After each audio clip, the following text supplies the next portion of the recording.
We begin the news at this hour by telling you that Nigeria's Vice President Kashim Shettima is to depart Abuja to represent President Bola Tinubu at the 2024 U.S.-Africa Business Summit in the United States, hosted by the Corporate Council on Africa. Now, the Vice President will join other political and business leaders across Africa, the United States of America, and beyond for the summit, featuring high-level dialogues, networking business sessions, and the plenary, all scheduled for the K. Bailey Hutchison Convention Center in Dallas, Texas. Now, African leaders expected at the summit include the President of the Republic of Liberia, the President of the Republic of Malawi, President of the Republic of Angola, amongst others. Vice President Shettima is expected to speak at the Roundtable on African Infrastructure Investment, focusing on impact and returns.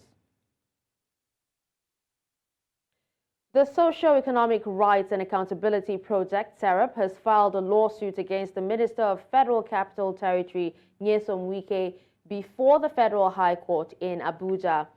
Also joined in the suit were the 36 state governors in Nigeria over their failure to account for and publish the agreements of the 5.9 trillion naira and $4.6 billion loans obtained by their states and the FCT, respectively.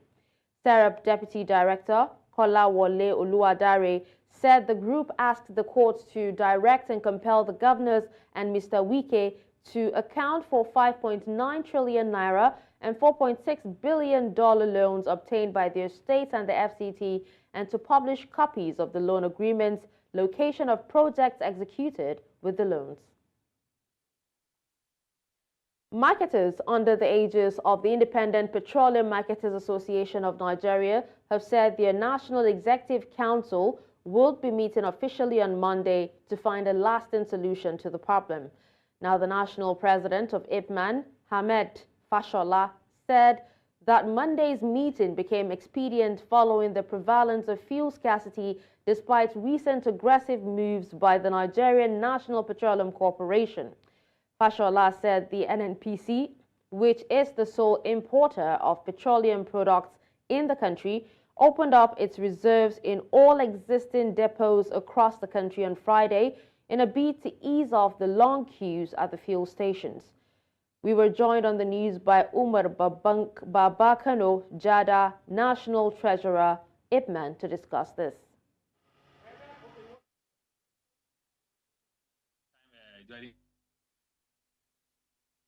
In the maybe first quarter of the issue with the NMDPRA, that's the defunct PEF, Petroleum Equalization Fund, whereas our monies have been held there for quite some time. And that is causing so much to our constituency, to our members here, because without enough, capital for you to serviceable for them to go and load, you have same issue. And but that is just a warning. It does not affect this for now, because as you said, it was just 5 days ago, and this fuel scarcity has been there for me. That will not affect it for now. It is part of us that had this issue. That's from the unit chairman. They also have their own people whom they came together with. That if at all they have not been paid. Nigeria's Federal Competition and Consumer Protection Commission says it will begin blocking loan apps that harass their customers. Nigerians have complained about the harassment they are subjected to by loan sharks. However, the Commission's acting chairman, Adamu Abdullahi, said the agency has begun to address the issue. In March, the Nigeria Data Protection Commission investigated over 400 privacy breaches involving online loan apps. Now, away from that, Lagos State Governor Babajide Sanwo-Olu is set to launch a wide-ranging initiative called Eko Cares, aimed at addressing the economic strains faced by Lagosians. Now, according to official statements, Eko Cares will encompass interventions in transportation, education, health, and agriculture. The initiative is tailored to alleviate the impact of recent developments, such as the fuel subsidy removal and the soaring cost of living. The Lagos state government revealed that Governor Sanwo-Olu has established a non-partisan special dispensation advisory council comprising distinguished individuals from various sectors. The council, chaired by the governor himself, includes Deputy Governor Dr. Kadri Obafemi Hamzat as an alternate chairman. By assembling a diverse council of experts and stakeholders, Governor Sanwo-Olu aims to ensure that the interventions are comprehensive and effective. This initiative demonstrates a proactive approach by the Lagos state government in addressing the socio-economic challenges confronting its residents. Now, the Lagos State Commissioner of Environment and Water Resources, Tokunbo Wahab, has clarified that developers of the properties demolished in Mende Villa in Mende on Saturday had been issued contravention notices since 2021, with the most recent served in November 2023. Now, the commissioner mentioned that his predecessor, Mr. Tunji Bello, served contravention notices in 2021 to properties encroaching on the setback of the System 1 drainage channel in Mende Villa, Maryland. Now, Wahab says upon assuming his role in Governor Babajide Sanwo-Olu's second term, he issued demolition notices to the same developers in November 2023. Now, joining us on the news live is a resident of Mende Villa, Isabella Adedeji. Hello, Isabella. Thank you so much for joining us at this time. Thank you very much. It's so sad what you're going through, and our deepest, apologies to what's your situation at the moment. But can you tell us a bit about it, and how were you served notices? Because we've actually heard the minister saying that, you guys have been served notices since 2021. So the Honorable Commissioner for Environment and Water Resources actually came to Mende Villa Estate. That's not yesterday, but the week before, the Sunday before. And he engaged with us. Throughout that conversation, it wasn't anything about demolition. There wasn't anything about contraventions being served. It was a case of, I'm coming to listen to you. And he showed us the Lagos Master Plan and said, the survey that you say you have approval for, if we superimpose that survey on the Lagos Master Plan, a row of houses in Mende Villa 1 should be inside System 1. That's the Odo-Iyalaru Canal. So we're like, how is that possible? We have government approval for these things. We have drainage clearance. We've done our survey and all the documents check out. And he said, look, we need System 1 to be clear. We've gone ahead to clear other buildings. And that shows you that there's something that must have kept them waiting, that they didn't demolish our buildings. They've demolished everything else. But he came and he engaged us. And he said, you know what? If you really claim that you have your documents and all of that, let's have your surveyor and a surveyor from government come and take the coordinates to see whether or not you encroached on the setback. And that was on Monday. That's exactly a week ago. His surveyor came, our surveyor came, they took the coordinates, and we didn't hear anything back from them. There was no, okay, in case this survey doesn't check out or the coordinates don't check out, we're coming to demolish that parts of the estate on Saturday. Nothing was heard after Monday. Then fast forward to Saturday, we saw the Honorable Commissioner come with security details, media, and again, he opened the Lagos Master Plan for us and started to show us, okay, you know what, I've heard you. I know there's an estate here. Instead of taking 2/3 of the estate as he had already, he had said before, he said he had gone back to Mr. Governor, and Mr. Governor said, only one row of houses will be taken down. Again, he didn't say anything about a demolition happening that day. There were never notices. Our buildings were never marked with the X. There wasn't, oh, we're coming on this day, move all your property out. He did that for the other properties. around the area. And that's why they were demolished before Mende Villa 1. Mende Villa 1 was standing because there were documents in place and they couldn't just go and take down the entire estate. And then he now starts to engage us and he said, look, I've done everything in my power. We're going to take some from the Ogudu side of things, but this row of houses need to go down. And our lawyer was trying to explain, but we have our documents and there was some back and forth. And he said, you know what, if you feel you're in your right, go to the courts. And then he literally just flicked his finger and said, take this place down. At that point, you don't really understand the gravity. And our chairman started to engage him, well, sir, what if we do this? What if we do that? And before we knew it, all our attention diverted to the fence, and there was a caterpillar or excavator waiting to start taking. We started shouting and pleading, and the thing went. It brought down the wall, meaning it exposed us to the canal, the system 1, where you have wild animals like monkeys, snakes, and our security was compromised.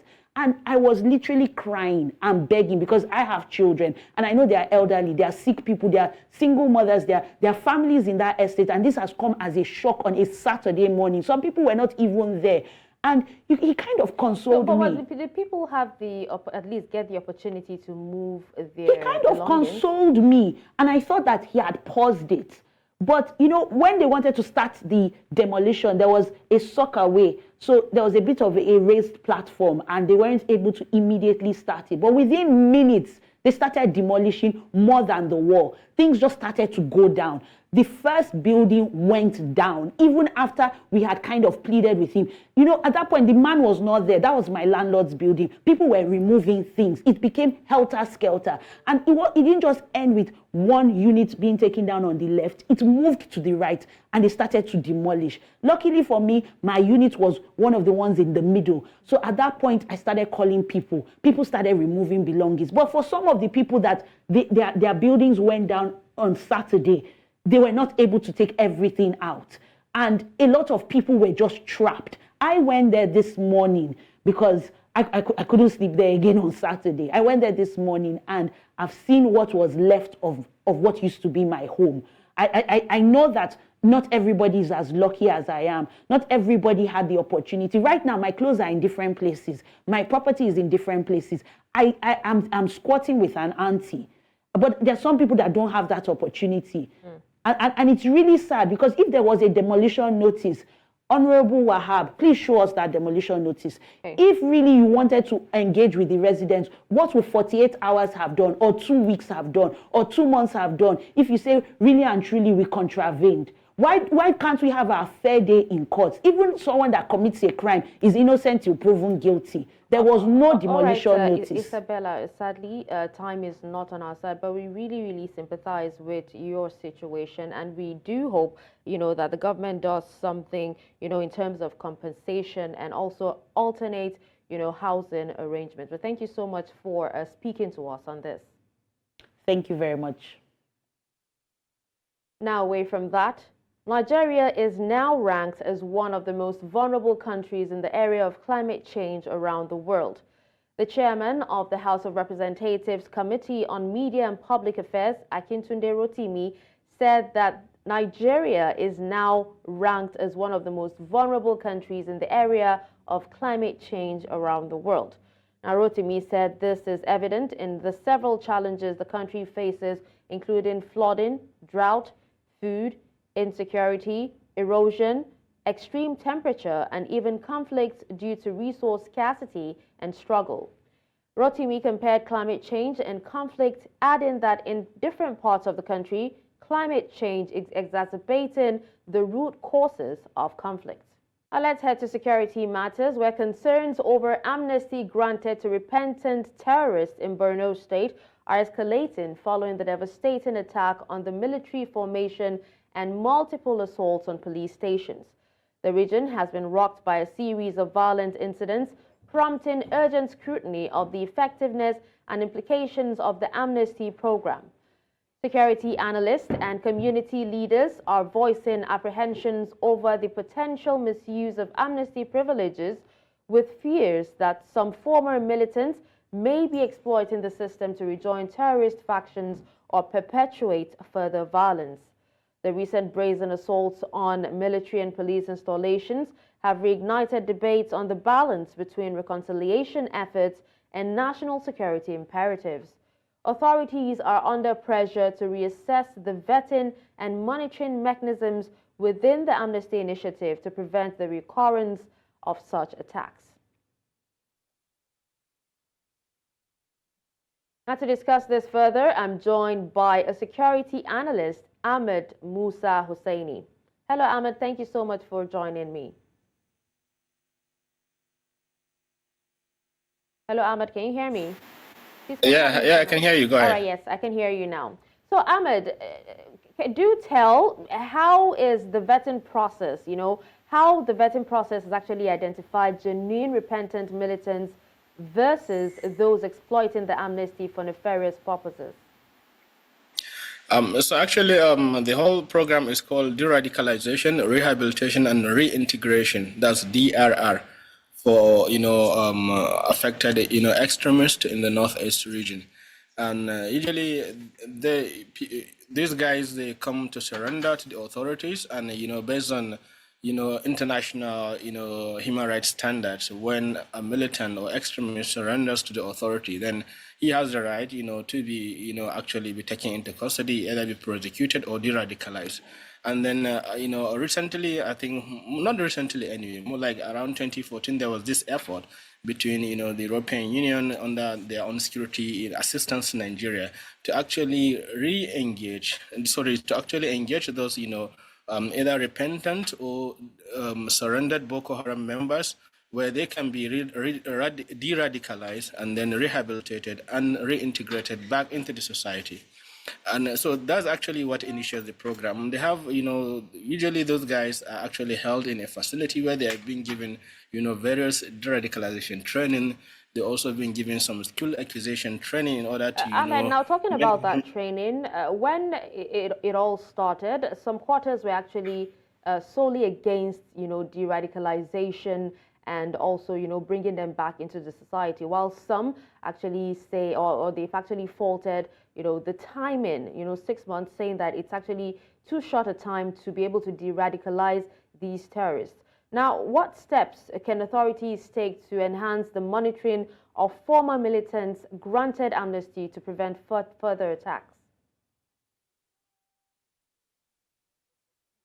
Anything to actually find some percentage of de-radicalized or rehabilitated persons actually going back into their own crime. It's just like people going through drug rehabilitation or something. There are actually people that actually suffer from some form of relapse.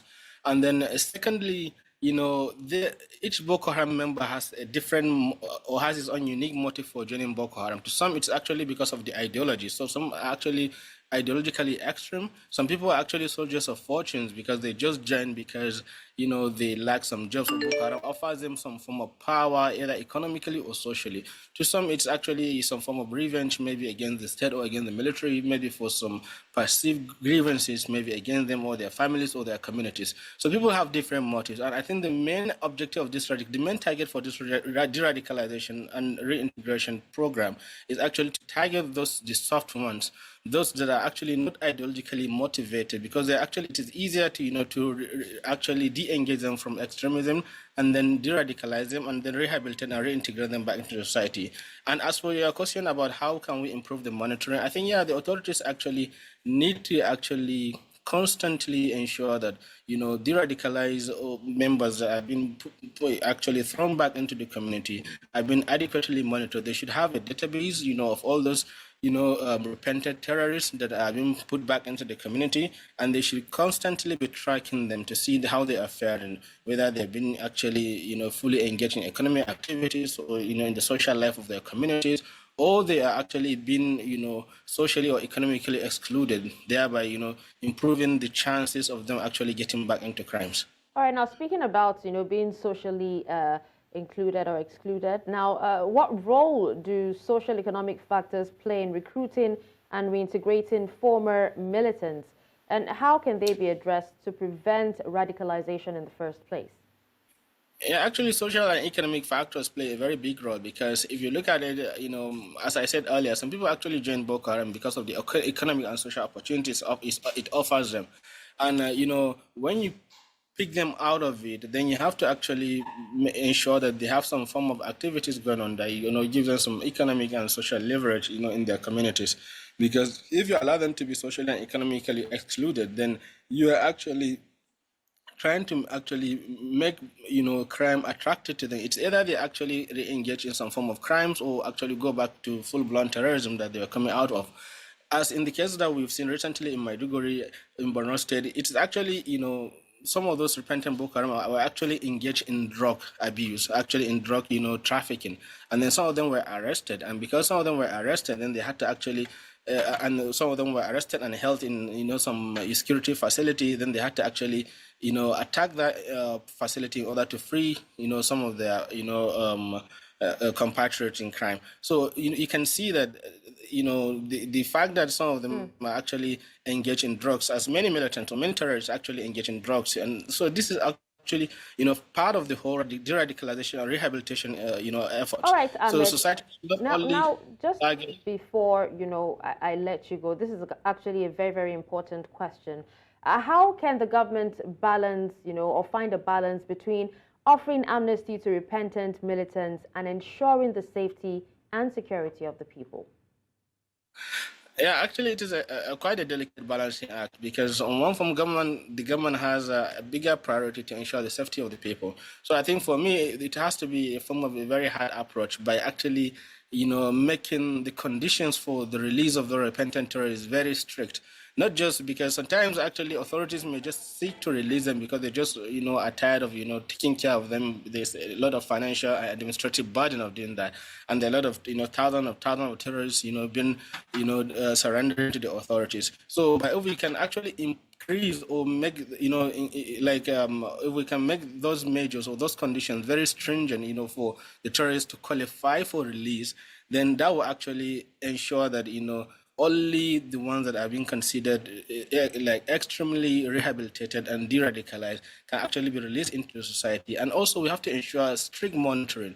We have to ensure strict monitoring, maintaining a comprehensive database of all those repentant terrorists and where they are, their location, what they are doing, over time to ensure that they are constantly, being engaged economically and socially to prevent, their, going back into terrorism or other criminal activities. All right. Well, thank you so much, Ahmed Musa Hosseini, a security analyst, for joining us and speaking to us on this. It's my pleasure. Thank you. Nigeria's Attorney General of Federation and Minister of Justice, Lateef Fagbemi, has pledged to review the law regarding suicide attempts in the nation, marking a potential shift in policy. The AGF made this promise during a meeting with representatives from the Asido Foundation, a prominent NGO dedicated to mental health advocacy and reforms. In his remarks, Fagbemi noted that health holds a prime position in President Bola Tinubu's administration's agenda. Now, he highlighted the need to reevaluate the law, especially for those attempting suicide due to mental health issues. Fagbemi noted that support and treatment, not punishment, are crucial for individuals facing such struggles. The Attorney General also promised collaboration with the Health Ministry to address concerns surrounding the Mental Health Act, and this move suggests a potential shift towards a more compassionate approach to mental health and suicide prevention in Nigeria. The Coordinating Minister of Health and Social Welfare, Professor Ali Pate, has acknowledged the global rise in pharmaceutical costs. He reaffirmed the government's commitment to addressing the crisis through the presidential initiative to unlock the pharmaceutical value chain. Pate identified forex devaluation and healthcare financing challenges as underlying factors contributing to the crisis, impacting affordability and access to essential medical care. The National Agency for Food and Drug Administration and Control, NAFDAC, and the Ministry of Health have also announced collaborative efforts to alleviate the financial burden on citizens.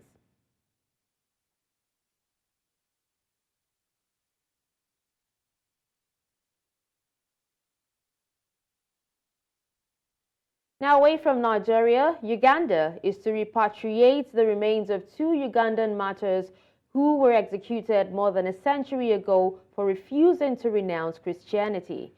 22 Roman Catholics and 23 Anglicans, mostly young men, were killed in 1885 and 1886 on the orders of the King of Buganda, now part of Uganda, who was wary of the growing influence of Christianity. They all suffered gruesome deaths. Most of them were burnt alive, others killed with spears and knives.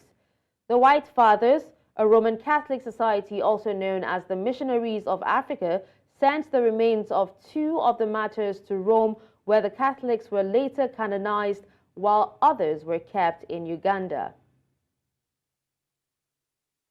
Chad goes to the polls today, Monday, in its first presidential election in 3 decades without Idriss Deby, the former president, in contention.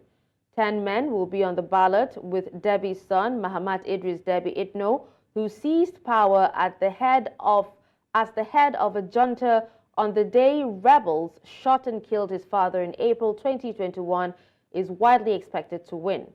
Now, the election was supposed to take place in October 2022, but Itno opted instead to extend the rule of the junta in the vast Central African country. The decision led to protests that security agencies violently repressed, killing dozens in the process. Now, among his 9 opponents, the closest challenger is his Prime Minister, Sukse Masra, of the Les Transformateurs Party. Prosecutors in the Democratic Republic of Congo have launched a legal investigation against Cardinal Fridolin Ambongo of Kinshasa for making seditious remarks, which has raised significant concerns.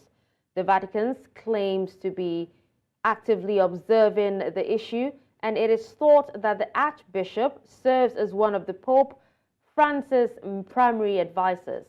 Now, during his Easter Mass, Ambongo spoke out against the instability of the east of the country, where the army is fighting the M23 rebels. This led to accusations of incitement. Now, since the end of 2021, about 2 million people have fled their homes due to ongoing conflict in the region of North Kivu. His remarks, according to the prosecution, are likely to demoralize soldiers in the east and incite abuse by the rebels who are opposing them.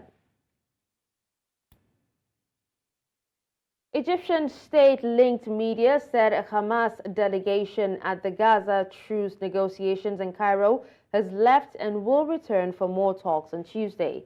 The Hamas delegation has left Cairo on Sunday evening for Doha in order to conduct consultations and will return Tuesday to conclude the negotiations towards a truce in the war with Israel. The negotiators of the Palestinian militant group arrived in Cairo on Saturday. Away from the IOC, family members of Tunisian migrants who were lost at sea in January have gathered with their pictures in El Hencha in central Tunisia with the hopes of having them back alive. More than 40 Tunisians, including a woman and her 4-month-old baby, had boarded a boat despite adverse weather conditions and rough sea. There's more in this report. With the hopes of a better future, many Tunisians defy the risk associated with plying the route of the Mediterranean Sea for a greener pasture in Europe. While some get lucky to arrive at the other side safely, others may just be bidding their families a final goodbye, losing their lives to the uncertainties of the weather. One of the many vibrant young Tunisians who have been declared missing since January is Mohammed, a 30-year-old taxi driver. His sister Ines recounts how he left without getting to say goodbye to their parents. الوقت اللي خرجوا الاولاد الوقت هذاك الطقس ماهوش باهي معناها مخبرين على نو والبحر معناها ماهوش راكح وطقس وقتها بارد ريحه قويه معناها حتى الصيادة اللي يخدموا ديجا علموهم قالوا باش تخرجوا ديجا خرجوا هو معناها في الليله هذيك خرج معناها في البحر هو خرج It's not just Ines and her family who are grieving for their missing son. Mefta Jalou, the father of another young migrant, was aware of his son Mohammed's longing to cross the Mediterranean for a brighter future, but had pleaded with him to wait for a better weather before embarking on his journey. But the 17-year-old, intent on making the perilous voyage, simply kissed his father on his head and left.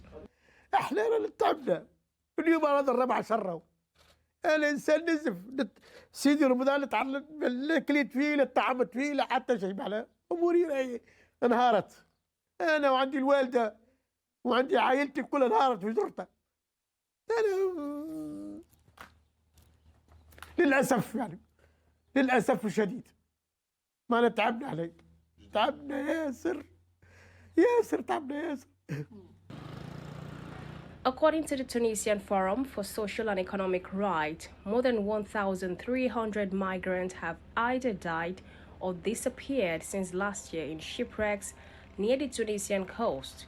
And in 2023, Tunisians accounted for the second largest number of irregular migrant arrivals in Italy, second only to Guinea with over 18,000.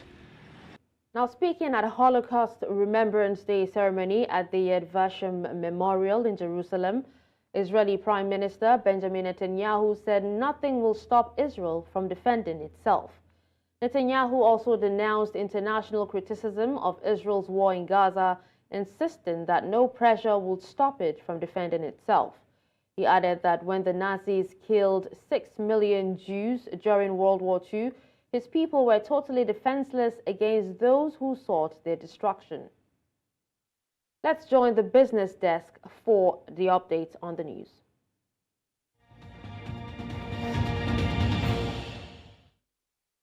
Welcome to Business News. Global food prices increased for the second consecutive month in April, reversing a 7-month decline. The Food and Agriculture Organization, FAO, reported that the food price index rose 0.3% to 119.1 points from March 118.3 points, but down 7.4% from April 2023, driven by meat and vegetable oil prices. The meat price index, a key driver, rose 1.6% from the previous month, but decreased by 0.4% compared to a year ago. Poultry meat prices rose due to steady imports by Middle Eastern countries amid avian influenza outbreaks. Vegetable prices increased slightly, led by higher sunflower and rapeseed oil prices, despite slightly lower palm and soy oil prices. Sugar prices fell for the second consecutive month due to improved global supply prospects, particularly in India and Thailand. The dairy price index decreased by 0.3%, the first decline in 6 months, primarily due to lower skim milk powder prices in the international market. The African Development Bank, AFDB, praised Ogun State as a strong partner in its development programs and project implementation. Professor Banji Oyelano Oyeyinka, the AFDB Special Advisor to the President on Industrialization, made a statement after meeting with Governor Abiodun at the Governor's office in Abeokuta. The meeting focused on developing the Special Agro-Industrial Processing Zone and clarifying the subsidiary loan agreement between the state and the federal government. Commissioner for Agriculture, Mr. Bolu Owotomo, highlighted the state's benefit from multiple agricultural transformation centers, which would supply raw materials to the Special Agro-Industrial Processing Zone. He noted ongoing efforts to distribute inputs to farmers, train extension officers, and promote climate-smart farming practices for improved harvest and livelihoods. And that's the package on Business News at this time. Thank you for watching. I am Perpetua Fasamipita.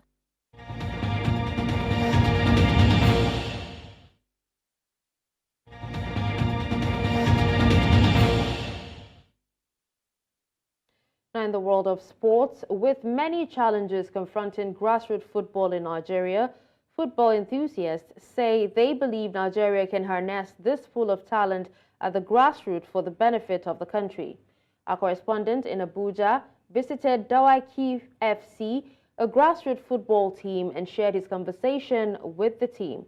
Over to you, Marvelous.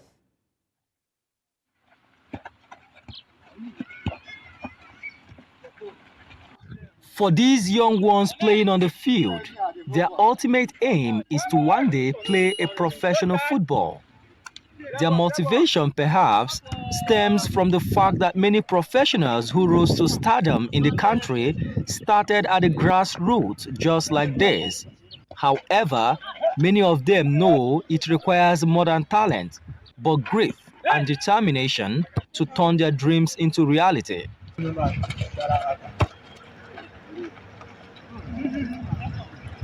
What we need more sponsors. We need unlike training materials and more equipment. More especially, we need coaches that they can train us to be in a better form. Honestly, from the way African football is now, it is below standard.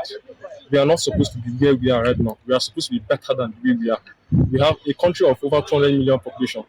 We are supposed to be just compared with other nations we have in the world. How the grassroots football is. We need support. We need sponsors that will help us and facilities. You see a local footballer like this, he has the passion to play football, and there's no facility, there's no youth, like there's nothing. So that's it. In a chat with some of the football enthusiasts, they say borrowing the experience of some retired professional footballers in the country will help in developing the grassroots and attract an influx of scouts poaching talents. We need some of these our experienced guys that have played before. We need their experience. We need to talk to them. We need to come to grassroots and talk to some of our players. We don't need to say much. We know we have the talent, a lot of talent here, but we just need some little things, some little improvement, and I don't know, a lot. Our senior team, they're supposed to come along and carry us together and make it very easy to us, borrow confidence and experience and facilities and support us. Scouts they cannot come to a team and the environment are not good. So they have to come to a team that the environment is good, everything. That is what I have to say. Football is now a professional sport. It has also turned to a full-time career that can bring immense wealth for the successful.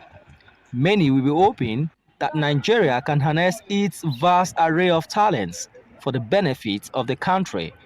In Abuja for News Central, Marvelous Oboman.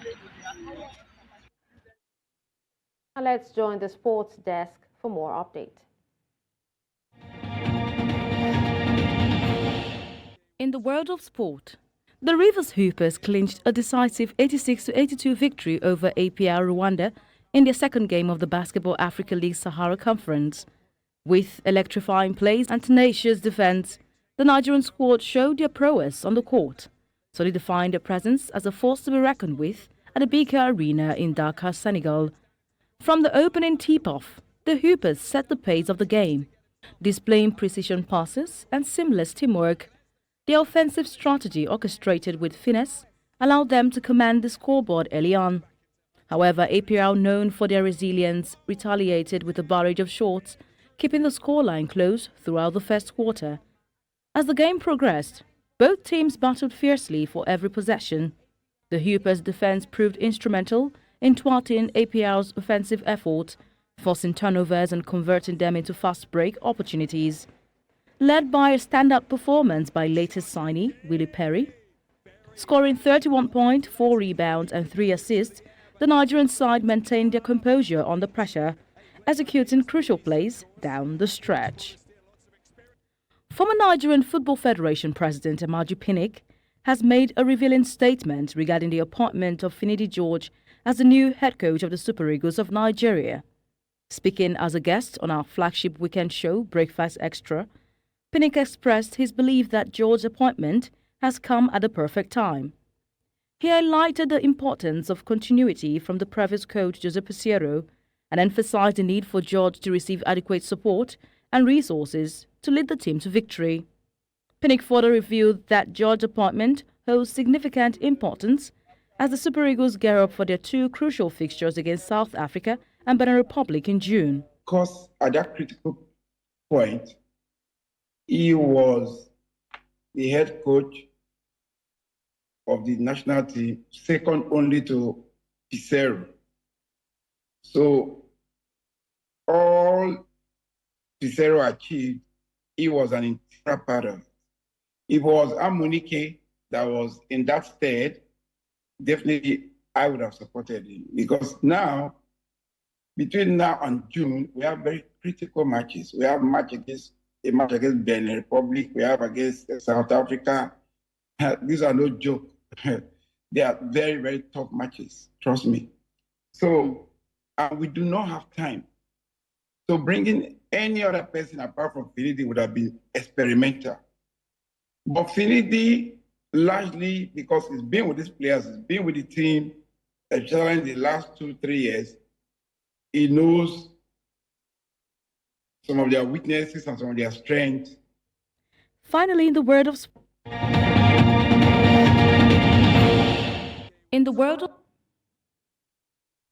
And that's all at this hour. But before we go, let's take another look at some of our top stories.